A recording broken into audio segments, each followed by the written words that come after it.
Hi అండి, నమస్తే. నేను మీ Soujanya. Welcome to my channel VGRS Telugu vlogs. అందరూ ఎలా ఉన్నారండి? బాగున్నారా? నేనైతే చాలా బాగున్నాను. అండ్ మీరు కూడా బాగుండాలని దేవుడిని అయితే మనస్ఫూర్తిగా కోరుకుంటున్నానండి. సో వీడియో స్టార్ట్ చేసే ముందు కొత్త వాళ్ళు ఎవరైనా మన ఛానల్ చూస్తుంటే ప్లీజ్ సబ్స్క్రైబ్ అయితే చేసుకోండి. మీ ఫ్యామిలీకి అండ్ ఫ్రెండ్స్కి షేర్ చేయండి.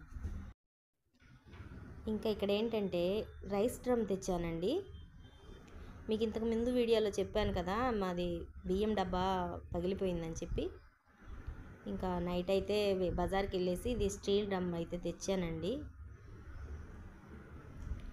సో దానికైతే బొట్టు పెట్టేసి బియ్యం వేద్దామని చెప్పేసి ఇంకా పసుపు కుంకుమ బొట్లు అయితే పెడుతున్నాను. సో అందరికీ తెలిసిందే కదా, ఏదన్నా ఇంటికి కొత్త వస్తువు వచ్చింది అంటే దానికి పసుపు బొట్టు పెట్టుకోవడం మనకు అలవాటు. ఇంకా అలాగైతే పసుపు కుంకుమ అయితే పెట్టేసుకుంటున్నాను. అందులోనూ రైస్ డ్రమ్ అంటే మనకి లక్ష్మితో సమానం కదండి. ఇంకా అందులో అయితే నేను బియ్యం వేసుకునేదానికి రాగి గ్లాస్ అయితే పెట్టుకుంటానండి. ఎప్పుడూ అదే వాడతాను నేను. ఎందుకంటే రాగి రాగవుతుంది అంటారు కదా, అందుకోసం అనేసి నేను అది వేసుకుంటాను. ఇంకా ఈ కాయిన్ ఏంటి అనుకుంటున్నారా? ఏం లేదండి, ఆ కాయిన్ వచ్చేసి కాశీ అన్నపూర్ణేశ్వరి అమ్మ కాయిన్ అండి. అదైతే రైస్లో పెట్టుకోవడం నాకు అలవాటు. ఇంకా ఇంతకుముందు బియ్యంలో లాస్ట్ వేసుకుంటాను కదా, ఇంకా ఈ డ్రమ్లో కూడా అలాగే పెట్టుకుందామని చెప్పేసి అడుగునైతే అమ్మవారి కాయిన్ అయితే వేసేసి కొంచెం రైస్ వేసేసుకొని ఇంకా రైస్ వేసుకుంటున్నాను. ఇంకా రైస్ అంతా వేసిన తర్వాత పైన వచ్చేసి గణపతి బొమ్మ అయితే పెట్టుకుంటానండి నేను. సో ఇంకా ఈ డబ్బాలు అయితే రైస్ వేసేసుకుంటున్నాను. అసలు ఎన్ని రోజుల నుంచో అనుకుంటున్నానండి రైస్ డ్రమ్ తీసుకోవాలని చెప్పేసి. నాకు ఈరోజు కుదిరింది. అంతే, ఏదైనా మనము తీసుకోవాలి అనుకున్నప్పుడే కుదరదండి, దానికంటూ ఒక టైం రావాలి. సో ఇంకా అలాగైతే పెట్టేసుకున్నాను. ఈరోజు ఏంటంటే ఇంకా మార్నింగ్ టీ పెడదామని చెప్పేసి పాలు పెట్టుకున్నానండి. అసలు ఏమైందో ఏమో తెలియదు, పాలు విరిగిపోయాయి. ఇంకా అవి వేస్ట్ ఎందుకు చేయాలని చెప్పేసి దానిలో ఇంక కొంచెం నిమ్మరసం పిండేసి ఇంకా పాలకోవలాగా చేద్దామని చెప్పేసి చేశాను. ఇంకా అందులోనే కొంచెం చక్కెర వేసేసాను దాని పాలకు సరిపడా. అవి వచ్చేసి 3/4 లీటర్ పాలు ఉంటాయండి. లీటర్ పాలు పెట్టాను. అందులో అంతే ఒక గ్లాస్ పాలు తీసానండి పక్కకి. ఇంకా అందులో పాలకు సరిపడా చక్కెర వేసేసి కొంచెం ఇలాచి వేసానండి. అంతే, అది చిక్కబడేదాకా ఉంచేసి దించేసాను. అంతకుమించి ఇంకేం లేదండి. కలాకండ్ అంటే అది వేరు, పాకం రావాలి దానికి. దీనికి ఏం లేదు, నార్మల్గా చిక్కగా ఉడకనిచ్చి దించేసాను. టేస్ట్ అయితే చాలా బాగుంటుంది. ఎప్పుడన్నా పాలు విరిగిపోయినప్పుడు వేస్ట్ చేయకుండా ఇలా అయితే ఒకసారి ట్రై చేయండి మీరు. ఇంకా సో పక్కనైతే చపాతీకి పెట్టేశానండి. చపాతీ చేస్తున్నాను. ఇది పాలు పెట్టుకున్నాను కదా, అవి చూసుకుంటా చపాతీ అయితే మాడిపోయింది. సో మీరేం టిఫిన్ చేశారండి నాకు కామెంట్ సెక్షన్లో కామెంట్ చేయండి. సో నా వీడియోస్ నచ్చుతున్నాయా లేదా అని కూడా కామెంట్ సెక్షన్లో కామెంట్ చేయండి.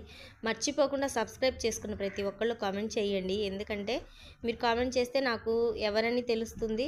ప్లస్ నేను ఏదైనా వీడియోస్లో ఏదైనా పొరపాటు ఉన్నా మీరు కామెంట్ రూపంలో తెలియజేశారంటే నేను దాన్ని కరెక్ట్ చేసుకుంటాను కదా, అందుకనేసి నేను అడుగుతున్నాను. ప్లీజ్ కామెంట్ అయితే చెయ్యండి. నేను నెగిటివ్గా తీసుకోనండి, పర్వాలేదు, పాజిటివ్గానే తీసుకుంటాను. ఏదైనా తప్పున్నా పర్వాలేదు చెప్పండి. ఇంకా చపాతీ మాడిపోయింది కదా, ఇంకా అదంతా తీసి తుడిచేసాను. మళ్ళీ అయితే ఇంకా చపాతీ చేశానండి. ఇంకా చపాతీకి అయితే పప్పు చేశానండి. కందిపప్పు చిక్కగా చేసేసాను. సో ఇదైతే పాలు విరిగిపోయిందని చెప్పాను కదా, ఇది చూడండి బాగా దగ్గర పడిపోయింది. చూడండి స్వీట్ అసలు ఎంత బాగుందో. నిజంగా అండి, చాలా అంటే చాలా టేస్ట్గా ఉంటుంది. మీరు కూడా అయితే ఒకసారి ట్రై చేయండి.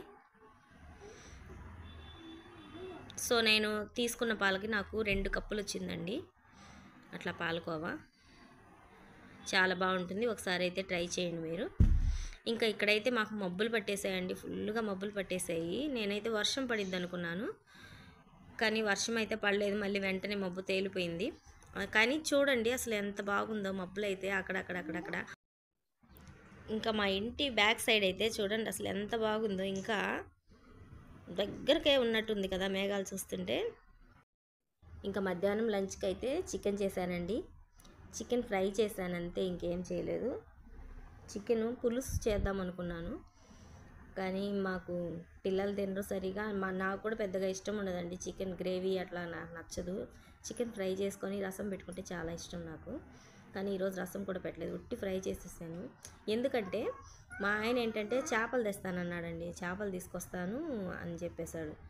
సరే ఆయన తీసుకొస్తాడు కదా అని చెప్పేసి నేను మధ్యాహ్నం 12 దాకా అలాగే ఉన్నానండి. మధ్యాహ్నం 12 నుంచి కాల్ చేసి నాకు రాను కుదరలేదు, నువ్వు తెచ్చుకో చికెన్ అన్నాడు. సరే నేను చెప్పేసి ఇంకా అప్పటికప్పుడు నేను కిందకి వెళ్ళేసి చికెన్ ఒక 1/2 kg తీసుకొచ్చి చేశాను. ఇంకా టైం సరిపోదులే అనుకున్నాను, అందుకనేసి ఉట్టి ఫ్రై చేశాను. టైం సరిపోదని కాదు కానీ చిన్నవాడు నిద్ర లేచాడండి, ఇంకా వాడు నిద్ర లేచిన వెంటనే చేయి దిగడు, నా చేయిని అయితే అవ్వలేదు, అందుకోసం ఉట్టి ఫ్రై చేశాను. సో నేను ఏ విధంగా ఫ్రై చేస్తానండి ఒకసారి అయితే చూసేయండి. ఫస్ట్ ఆయిల్ పెట్టేశాను, ఒక దాల్చిన చెక్క, 3 లవంగాలు, ఒక యాలుకాయ వేసానండి, అంతే. ఇంకా అవి కొంచెం ఫ్రై అవనిచ్చి ఒక మీడియం సైజు ఉల్లిపాయ అయితే కట్ చేసి వేసుకున్నాను, పచ్చిమిరపకాయ అయితే వేసుకున్నాను, కొంచెం కరివేపాకు వేసి కొంచెం ఫ్రై అవనిచ్చి చికెన్ వేసుకున్నాను. చికెన్కి సరిపడా ఉప్పు వేసేసి ఇంకా వాటర్ వేయనండి, ఇంకా అదే ఫ్రై చేసేస్తాను, ఆ వాటర్తోనే ఫ్రై చేస్తాను. ఇంకా చికెన్లో బాగా నీళ్ళు వస్తాయి కదా కొంచెం, అప్పుడు అల్లం తెల్లగడ్డ పేస్ట్ కొంచెం వేసుకున్నాను, 1 స్పూన్ వేసాను. ఇది బాగా ఫ్రై అవ్వాలి. ఇది కొంచెం బాగా ఫ్రై అయిన తర్వాత ఇంకా కూరకు సరిపడా కారం వేసుకున్నాను.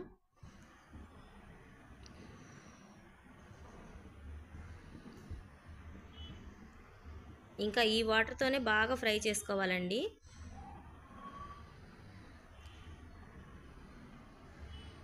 చూడండి ఆయిల్ అనేది ఎంత బాగా పైకి తేలిందో. ఇంక ఇప్పుడైతే నేను ఇంట్లో ఎప్పుడు పౌడర్ పట్టి పెట్టుకుంటానని చెప్పాను కదా, కొబ్బరి, ధనియాలు, గసగసాలు, జీలకర్ర, మిరియాలు, అల్లం, దాల్చిన చెక్క, లవంగాలు, ఒక యాలుక, ఇవన్నీ బాగా ఫ్రై చేసేసుకొని పొడి పట్టి పెట్టుకుంటానండి. ఈ మసాలా పౌడరు అన్ని కర్రీస్లో వేసుకోవచ్చండి, అసలు భలే టేస్ట్ ఉంటుందండి, ఆ స్మెల్లే చాలా బాగుంటుంది. ఒకసారి అయితే ట్రై చేయండి. నేను ఈ మసాలా పొడి ఇంకోసారి నేను వీడియో అయితే తీసి పెడతాను నేను ఏ విధంగా చేసుకునేది. నిజంగా అండి అసలు ఇంకా మనం వేరే పౌడర్ గరం మసాలా, ధనియాల పొడి ఇట్లాంటి బయట తెచ్చిన పౌడర్ అస్సలు యూస్ చేయాల్సిన అవసరమే ఉండదు. ఈ పౌడర్ వేసి కొంచెం మిరియాల పొడి కొంచెం ఎక్కువగా వేసుకొని ఫ్రై చేసుకుంటే చికెన్ ఫ్రై అసలు అదిరిపోతుందండి, మనం హోటల్లో చేసుకున్న టేస్ట్ వస్తుందండి. సో ఇంకా పొడి వేసేసి బాగా ఫ్రై చేసేసాను. చూడండి ఫ్రై బాగా వేగిపోయింది కదా, ఇంకా ఇప్పుడైతే కొంచెం పుదీనా, కొత్తిమీర సన్నగా కట్ చేసి కడిగి పెట్టుకున్న కొత్తిమీర అయితే వేసేసుకున్నాను. లాస్ట్లో కొంచెం నిమ్మరసం అయితే పిండాను, ఒక 1/2 చెక్క నిమ్మరసం అయితే పిండాను. ఇంక ఇది ఇంకా కొంచెం సేపు కొంచెం అట్లా వేయించేసి ఆపేసుకోవడమే, చాలా బాగుంటుందండి. అసలు ఉట్టి అన్నంలో కూడా తినేయచ్చు, మేమైతే అలాగే తినేసామండి ఈరోజు వరకు. పిల్లలకు కూడా అలాగే పెట్టేసాను, పిల్లలు ఇలా ఫ్రై చేస్తేనే తింటున్నారండి, నార్మల్గా కూర చేస్తే అస్సలు తినట్లేదు.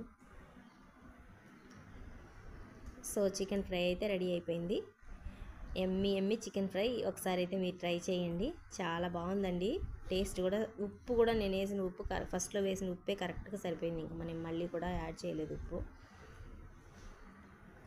సో మీరైతే ఒకసారి అయితే ట్రై చేయండి. ఇంకా మీరేం చేసింది నాకు కామెంట్ సెక్షన్లో కామెంట్ చేయండి. ఇంకా నా వీడియోస్ అయితే 100 దాటాయండి, చాలా అంటే చాలా థ్యాంక్స్ అండి, నాకు సపోర్ట్ చేసిన ప్రతి ఒక్కళ్ళకి చాలా థ్యాంక్స్ అండి. ఇంకా మధ్యాహ్నం అయితే చికెన్ చేసేసుకొని తినేసామండి. ఇప్పుడైతే నైట్ అండి, నైట్ ఒక 8 అయి ఉంటుంది, ఈరోజు చాలా లేట్ అయిపోయింది. ఎండలు ఎక్కువగా ఉన్నాయండి, అసలు ఆ ఎండకు నాకైతే వంట చేయని అవ్వట్లేదు, బయట మంచం వేసుకొని బయటే కూర్చుంటున్నాము, ఇంట్లోకి రావాలంటేనే కష్టంగా ఉంది.